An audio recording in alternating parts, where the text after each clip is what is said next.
சாந்தம். சாந்தம் என்கின்ற குணம் காந்தம் போன்றது. மற்றவர்களை எளிதாக கவர்ந்து விடும். நீங்க எப்பொழுதும் எந்த இடத்திலும் நீங்க சாந்தமா இருந்து பாருங்க, அந்த சூழ்நிலையே ஒரு வித்தியாசமான ஒரு நல்ல அமைப்பா மாறிடும்.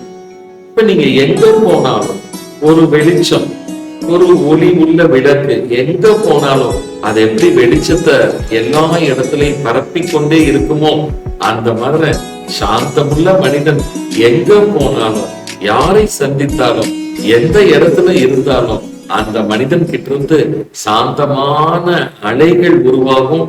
அந்த சூழ்நிலையே சாந்தமான சூழ்நிலையா மாத்திடும். அதனால கோபத்தால் இதுவரைக்கும் சாதித்தவர்கள் எவரும் இல்லைங்க.